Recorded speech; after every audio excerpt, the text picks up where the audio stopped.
Oh, God, the Cleveland Browns. Do I have to talk about them?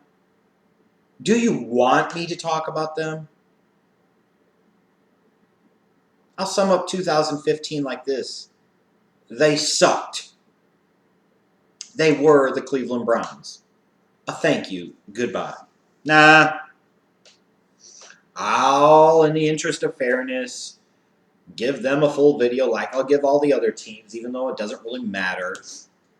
But I guess let's have some fun mocking the Cleveland Browns because God knows they deserve to be mocked.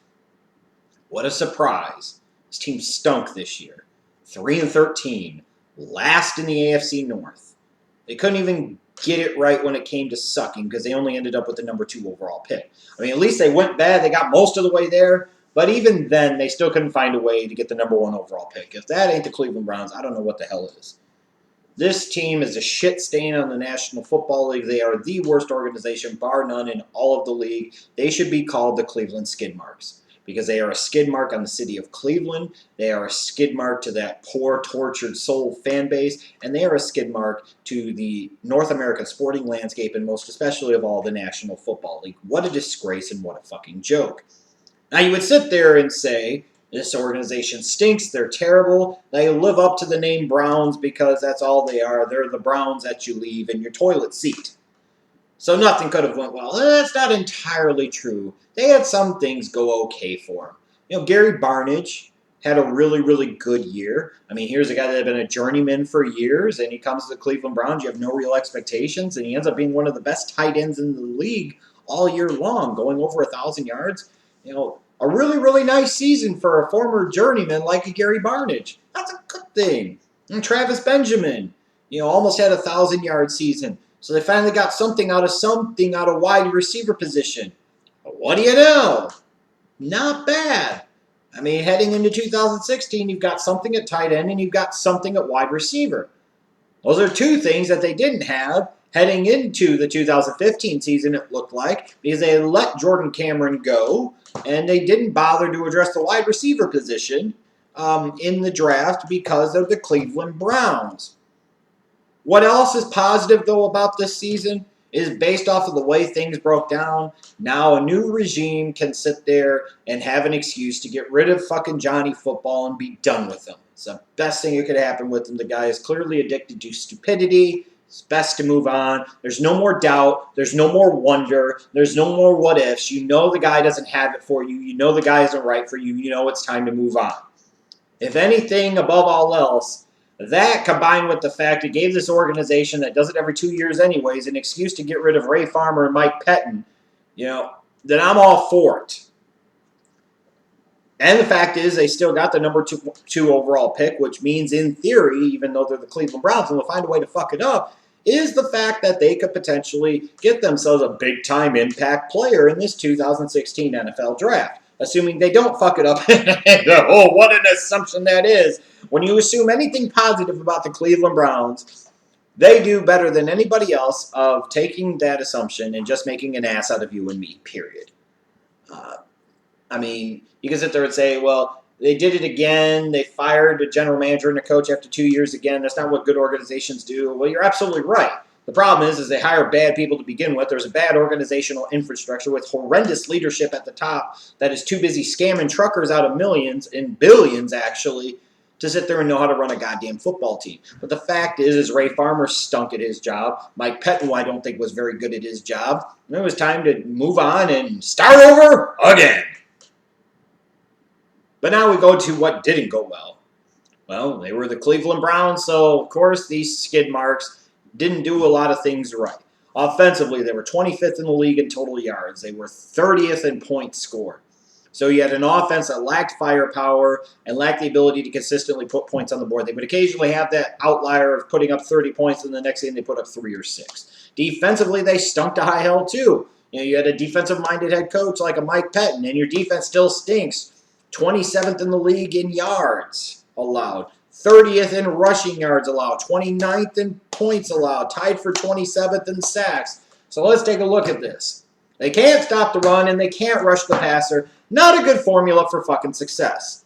They had 8 games where their defense gave up 30 or more points, and they had 8 games offensively where they scored 13 or fewer points. Is it any surprise that this organization yet again finished with a higher draft pick and finished with that 3-13 record? No.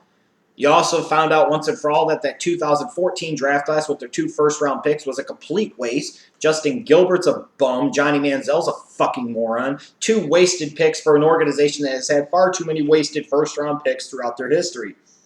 I mean, for Christ's sakes. And at the end of the day, like I said, they sucked and they went all in, and they still couldn't get the number 1 overall pick because even in that case, when it comes to sucking, even the Cleveland Browns can't manage to get that fucking right. But how did they become the skid marks? You know, it's bad ownership. It's years of bad leadership and bad decision-making. But when you break it down fundamentally, first and foremost, from a football standpoint, it comes down to the misfires and miscues in the NFL draft. Now, I'm not ready to cast judgment on the 2015 draft class where, again, they had 2 first-round picks with Danny Shelton and Cameron Irving too early on. But you know, you're talking about a defensive lineman and an offensive lineman, and I don't know where they're going to fit in Cameron Irving long-term in the offensive line. Maybe it's because they allow Alex Mack to leave, and he ends up playing at center. You know, Danny Shelton, I think, will be a little bit better as time goes along, but he was very inconsistent and not all that good in his first year. When I look at this team, though, I start with the 2014 draft. You've got a new general manager, Ray Farmer, a new head coach, Mike Pettin. You know, you have needs everywhere because you stink because you're the fucking Browns. But they decide that they're going to trade back. Okay, they don't take Sammy Watkins. Great. You trade back, pick up a first-round pick in 2015, and you manage to fuck that up by taking Justin Gilbert. And then with your other first-round pick that you have, instead of taking the guy that your $100,000 study suggested would be the most likely to be a franchise NFL quarterback in Teddy Bridgewater, you took Johnny Manziel. You wasted hundreds of thousands of dollars literally to evaluate Bridgewater just to take Manziel any fucking ways. Imagine how much better off this organization would be if they would have stayed put at pick number 4 and just taken Sammy Watkins and then came back and took Teddy Bridgewater or even Derek fucking Carr. Hell, I remember some of the last-minute buzz ahead of that 2014 NFL draft was that the Browns might just take Derek Carr at number 4. Imagine how much better they would be if they did take Derek Carr at number 4. And then at number 22, they took somebody like a Kelvin Benjamin. Or imagine if they sit there and they still do the trade down and they did what the fuck I said they should have done with the 2014 draft once that trade happened, was to sit there and take Odell Beckham Jr. and then fucking take Teddy Bridgewater. How much better off would this organization be? How could so many people that allege to be football people be so fucking stupid so consistently? But it even goes deeper and far beyond these 2 flops of Justin Gilbert and Johnny Manziel and the stupidity of the evaluations of Ray Farmer and Mike Pettin. You go back to previous regimes and previous drafts. Look at the 2013 draft. Your first-round pick, Barkevious Mingo. Not a good draft class to begin with, but of course the Cleveland Browns couldn't find one of the few good players in that draft. Mingo sucks fucking, accept it. And then they didn't have a second-round pick in that draft because they had used their second-round pick in the previous year's supplemental draft to get Josh Gordon out of Baylor, a very talented wide receiver who, when he plays, is great. The problem is he doesn't consistently play because he can't put down the fucking weed. So at the end of the day, talented or not, he's another fucking wasted pick. He's another mistake. You go back to 2012, the last time before when the organization had 2 first-round picks. They had Trent Richardson and Brandon Weeden. 3 seasons later, neither one of those guys were with the team. Not only that, with Richardson, they gave up a few other picks to move up from 4 to 3 to fucking get the guy. Then they take a 29-year-old quarterback and Brandon Weeden. 3 years later, again, neither one of them is with the damn team. They even managed to turn Trent Richardson into a first-round pick, ripping off the Indianapolis Colts. I'll grant you, they ripped them off to high hell. Well, what the fuck are the Cleveland Browns doing because they just ended up using that pick to get Johnny Manziel any fucking ways? The hell difference does it make? 2011, instead of just staying tight and staying put and taking a big-time talent like Julio Jones. I want to be the Cleveland Browns. I want to salute everything and trade down to fucking get Phil Taylor.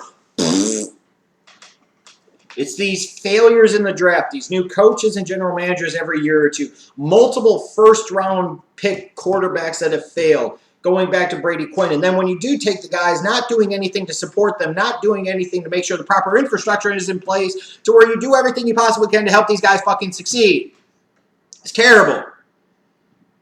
there's ever an organization that needs a total and complete overhaul in terms of their philosophy and their approach and their infrastructure, it's the Cleveland Browns. What do they need to do as an organization? The first thing they need to do, they need to move to another city. They do. They need to move to another city that used to have football but no longer does. It happened in the mid-90s. The Cleveland Browns went to Baltimore, become the Ravens, and win 2 Super Bowls. Sorry, Browns fans, but your team needs to move somewhere like San Diego. They can become the San Diego Browns, and they'll probably win a couple of Super Bowls at some point in time, because that would just be Cleveland all the way. They most desperately need a change of ownership. This is how ridiculous and idiotic the fucking ownership of Jimmy Haslam is.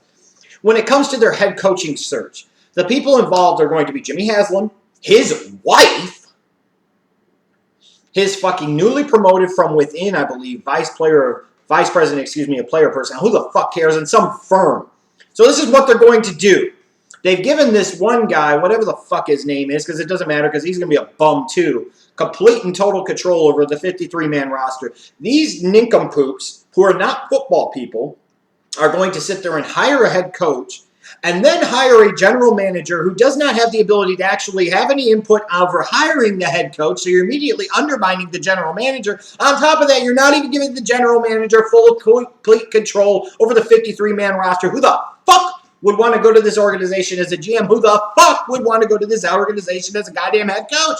And then you see they're bringing in somebody like DePodesta from the baseball side of things. You assholes can't even get the football side of things right. And now you want to sit there and bring in baseball people to implement new analytic strategies when you can't even get the basic fundamentals of the fucking football side right? How ridiculous and how fucking stupid can they be? You need football people making goddamn football decisions. It's not that hard. And then you need to go find your franchise quarterback, and God forbid, like good organizations do, help that young franchise quarterback. Hire a coach that is custom-made for that young franchise quarterback. Bring in a quality offensive staff to work with that young franchise quarterback. And God forbid, draft some fucking offensive talent for that young franchise quarterback.